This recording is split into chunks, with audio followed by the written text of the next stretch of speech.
You've ever just been looking down at your little pecker and thought, damn, I wonder what it would look like if I was without my foreskin? Well, don't worry, so have I. So I've done the deed of making a comprehensive guide to adult circumcision. Oh, and if you've clicked on this video, why not subscribe? I'm trying to hit 1K by the end of the year. But without further ado, let's get into it with step. Now, step one is lesson instruction and more a pseudo prerequisite. That meaning, if you're on this video and you already don't have your foreskin, I'm a little confused, and you must have been spawn camped, as I like to put it. That, or you could be, well, Jewish. Whatever that means, you can still watch the guide if you'd like to perform a circumcision on another individual, but I will warn, you cannot do it twice, so don't try this on yourself if you are already without foreskin. It's probably not going to go so great. But with that, let's get into the real steps with step. Now, step two, of course, is your mental. You need to be prepared for what is about to happen, not physically, but mentally. See, being without your foreskin is incredibly damning to your mental status. Well, I wouldn't know, but I'm sure from all the people I've heard that they would rather have it still attached to their bodies. I believe that there is a psychological link between one's foreskin and one's happiness. However, there is plenty of reasons to remove it, such I've made this guide. But it is still incredibly important to get in the right mental status before going through and removing your foreskin. Because if you wake up and it's gone and you realize you didn't want to do it, kind of like a drunk tattoo, you will regret it deeply, and there's no putting the hood back on.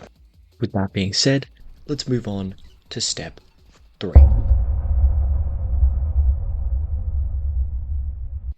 Now, there are many ways you could approach the process of removing one's foreskin.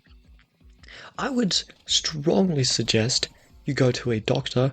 However, if you're looking for more of a home birth of your free ween, then I would suggest pliers. You know, you can use them to extend out the skin, and then I would just go at them with a saw or any variety of scissor. I'm sure it will work perfectly fine. Honestly, I'm pretty sure that's what doctors do. Don't quote me on that. I'm not a real doctor, but I'm honestly quite confident in this. Now, there is difficulty in this occurring at the adult age. That being, adult circumcision is very dangerous, honestly. For the stitches required post-op can be very quickly burst if you were to well, be erect. Now, for the older individuals, 60 and up, you will have no problem in this so long as you haven't consumed any pills in the recent days.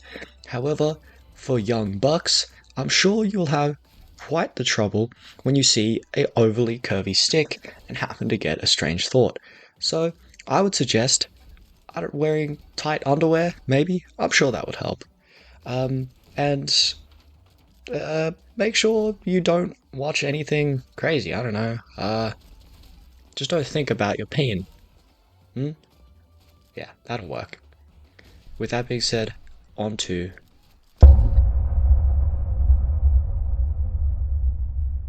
Now, this final step is a little bit confusing because, well, though I've just created this guide, what reward really is there for removing one's foreskin?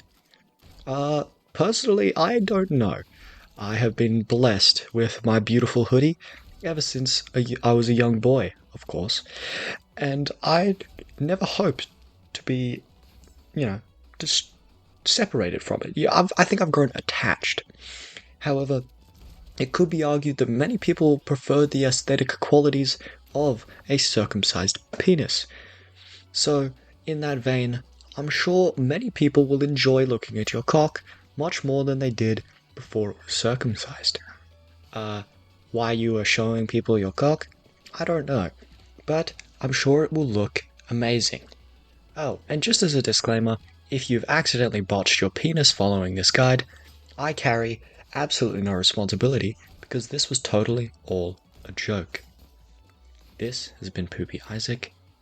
Thank you for listening, and thank you for watching. If you've made it all the way to the end of the video, why not subscribe?